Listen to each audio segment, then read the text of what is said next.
جی السلام علیکم گائز، میں محمد نمر، تھی دیکھ رہے ہو یوٹیوب چینل پنجابی لوگ میں کرنا سب خیریت کتنا ہو گئے صبح کا آغاز ہو گیا۔ اللہ پاک خیر کرے۔ میں جا رہا ہوں اپنا دوست علی گلانی بھائی دے مطلب بڑے بھائی دی کول کھانے واسطے اپنے گھروں نکلے ہیں۔ نال ہی پیچھے میرا اپنا گھر اور سامنے انہوں کا ڈیرا شاید تمہیں نظر آ رہا ہوئے۔ دیکھو درختوں تھلوں دی نا تھوڑا جا اگے جا کے تمہیں بخانا اگے کیونکہ درخت نے اس وجہ تو پتا نہیں چل رہا۔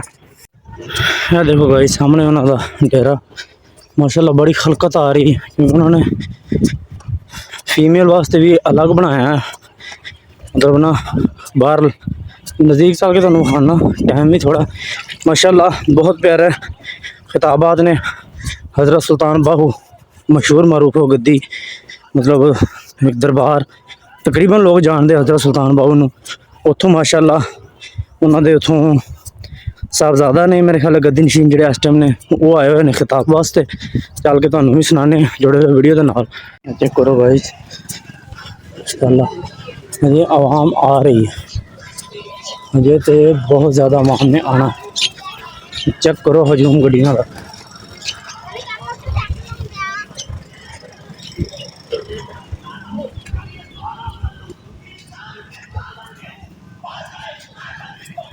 کیونکہ انہوں نے ماشاء اللہ نا وہ ہے نا جی کہ بھی علاقے تھے وڈے نے معزز نے دونوں چیزاں نے، اس وجہ تو پھر بہت زیادہ عوام یہ دیکھو عوام آ رہی ہے، یہ تو بہت زیادہ عوام آئی ہوئی ہو۔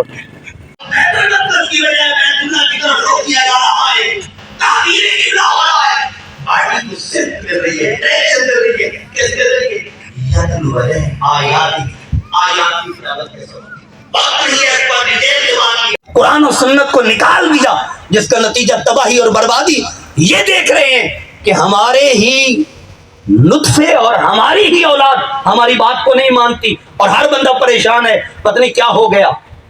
تو اس لیے عقل کو قرآن و سنت کے تابع رکھو، اور عقل پروان چڑھتی ہے تعلیم کتاب سے۔ اس کے بعد دل آتا ہے تو دل زیادہ تسبیح پڑھنے سے نہیں کہ صرف زبان کہے لا الہ الا اللہ۔ اقبال نے تبھی تو کہا خرد نے کہہ بھی دیا لا الہ تو کیا حاصل، دل و نگاہ مسلمان نہیں تو کچھ بھی نہیں۔ زبانی کلمہ ہر کوئی پڑھدا، دل دا پڑھدا کوئی ہو۔ صوفیاء نے دوڑے ٹپے نہیں کہے، قرآن و سنت کی ترجمانی کی۔ دل دا پڑھدا کوئی ہو، جتھے کلمہ دل دا پڑھی وے اتھے جبے نہ ملے ڈوئی ہو۔ دل دا کلمہ عاشق پڑھ دے کی جانن یار گلوئی، جو صرف باتوں والے ہیں انہیں کیا خبر کہ دل کا کلمہ کیا ہوتا ہے۔ کی جانن یار گلوئی ہو، ایک کلمہ میں نو پیر پڑھایا حضرت باہو، میں صدا سہاگن ہوئی۔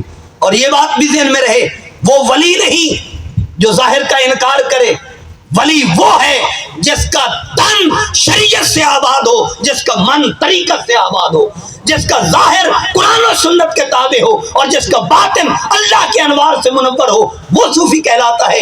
جو باطن کی بات کرے اور ظاہر کو ترک کرے وہ صوفی نہیں ہو سکتا، اور صوفیات سے اس کا کوئی تعلق نہیں۔ صوفی وہ ہے ہر مراتب شریعت یافتم، پیشوائے خود شریعت ساختم۔ حضرت سلطان باہو صاحب فرماتے ہیں میں نے جتنے مرتبے حاصل کیے ہیں وہ شریعت کے دائرے میں رہ کر کیے، شریعت کی پیروی میں رہ کر کیے ہیں۔ اور چوتھی چیز ہے روح۔ روح پتہ ہے کس چیز سے پروان چڑھتی ہے؟ روح اللہ کے انوار سے پروان چڑھتی ہے، معرفت الہی سے۔ اب نتیجہ کیا نکلا؟ بدن کے لیے کیا ہے، عقل کے لیے کیا ہے، دل کے لیے کیا ہے اور روح کے لیے کیا ہے؟ بدن کے لیے ہے عبادت، ڈائریکشن دی، اقیم الصلاۃ آتوا الزکاۃ وارکعوا مع الراکعین۔ تو بدن کے لیے عبادت، عقل کے لیے قرآن و سنت کا علم، دل کے لیے کیا ہے؟ الا بذکر اللہ تطمئن القلوب، دل کے لیے اللہ کا ذکر۔ اور روح کے لیے کیا ہے؟ اس کے انوار و تجلیات، الارواح جنود مجندہ۔ آقا علیہ الصلوۃ والسلام نے فرمایا، صحیح بخاری ہے، یہ گروہوں کی صورت میں رہا کرتی تھی، الحکمت جندم من جنود اللہ تعالی ارسلہ اللہ الی قلوب العارفین. حکمت ایسا باب ہے جن کے سینے معرفت سے آباد ہوں. اللہ تعالیٰ انہیں حکمت عطا کرتا ہے, انہیں دنائی عطا کرتا ہے, انہیں یہ چیزیں عطا کرتا ہے. اور وہ کیسے عطا کرتا ہے, یہ بات غور طلب اور توجہ طلب ہے. جسم کے لیے عبادت, عقل کے لیے قرآن و سنت کا علم, قلب کے لیے ذکر, روح کے لیے معرفت.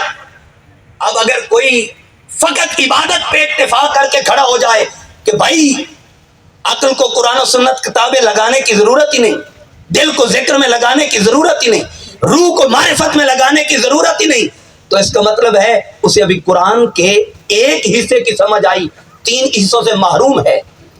اگر کوئی فقط دل کی بات کرے اور ظاہر کو ترک کر دے, اس کا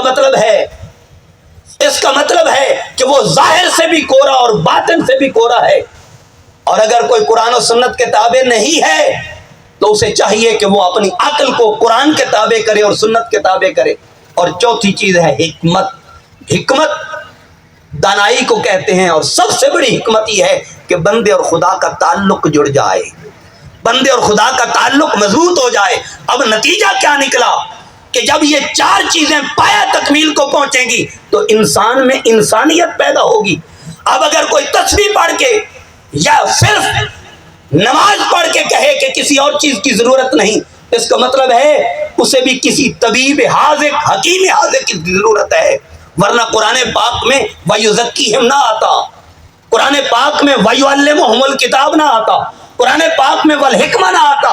اور اگر آپ اس کو آسان, پھر بندہ تو کیا, ڈسنے والے بچھو کو بھی پانی میں ڈوبتا دیکھ کر وہ اسے نکال کے باہر رکھے گا, اسے پانی میں غوطہ نہیں دے گا. یہ مرد کامل کا کردار ہے, یہ مرد ولی کا کردار ہے, یہ مرد خداگاہ کا کردار ہے. اور وہ کیسے ہوتا ہے کہ جسموں کو عبادت میں لگاؤ, کیا بناؤ, جسم کو عابد, عقل کو عالم, دل کو ذاکر اور روح کو عارف. جب یہ 4 چیزیں درجہ کمال کو پہنچتی ہیں, انسان کامل بنتا ہے جس پر خدا بھی راضی ہوتا ہے اور خدا کا مصطفیٰ بھی راضی ہوتا ہے. اس لیے لازم ہے کہ فقط پہلی کلاس تک خود کو نہ روکا جائے, اور اگر کوئی دوسری کلاس میں پہنچ گیا تو وہ پہلی کلاس کا انکار مت کرے, بلکہ ہر ایک چیز کو اپنے مدار میں رکھا جائے. جسم کو اپنے مدار میں, عقل کو اپنے مدار میں, دل کو اپنے مدار میں اور روح کو اپنے مدار میں. جب یہ 4 چیزیں اپنے مدار میں رکھی جائیں گی تو انسان انسانیت میں پائے کمال کو پہنچے گا. تو پھر کیا ہوگا, المسلم من سلم المسلمون من لسانہ و یدہ. مسلمان وہ ہے جس کی زبان سے اور جس کے ہاتھ سے دوسرا مسلمان محفوظ رہے. اگر دوسرا مسلمان زبان سے محفوظ نہیں, ہاتھ سے محفوظ نہیں, تو اس کا مطلب ہے وہ مسلمان کامل نہیں, ناقص ہے. کامل مسلمان بننے کے لیے اسے اپنے تن کو بھی مخلوق کے لیے رحیم و کریم بنانا ہوگا, اور اپنے من کو بھی مخلوق کے لیے رحیم و کریم بنانا ہوگا. اور یہ صوفیاء کا منہج ہے, ان کا یہ مشرب ہے. درویش نہر کے کنارے بیٹھے تھے. جب نہر کے کنارے بیٹھے ہوئے درویش نے دیکھا کہ بچھو ڈوبتا آ رہا ہے, ہوتے اسے آ رہے ہیں, اس نے نیچے سے ہاتھ دیا اور نکالا. یہ صوفیاء کا منہج دیکھیے. اس نے ڈس لیا, اس نے کہا میں نے اس کی بھلائی کی اور اس نے ڈس لیا. اس نے پانی میں ڈالا. یہ حکایات سمجھانے کے لیے ہوتی ہیں. پانی میں ڈال دیا, جب پھر ڈوبتے دیکھا پھر نکالا, پھر اس نے ڈس لیا, پھر پانی میں ڈال دیا, پھر ڈوبتے دیکھا, ترس آیا, نکالا, پھر اس نے ڈس لیا. تو درویش نے کہا اگر بچھو اپنی بری عادت نہیں چھوڑتا تو اے درویش تو اپنی اچھی عادت کو کیوں ترک کرتا ہے. سبحان اہل لیا, اگر وہ گالی دے رہا ہے تو اس کا کردار ہے, اگر وہ تماچا مار رہا ہے تو اس کا کردار ہے, اگر وہ پتھر مار رہا ہے تو اس کا کردار ہے. لیکن مسند پہ بیٹھنے میں جو میری ذمہ داری ہے, بالخصوص واعظ کی, مقرر کی, خطیب کی, عالم کی, وہ یہ ہے کہ میری زبان سے کسی کو تکلیف نہ پہنچے, میری زبان سے کسی کو دکھ نہ پہنچے. حضور طائف میں جاتے ہیں, پتھر لگتے ہیں,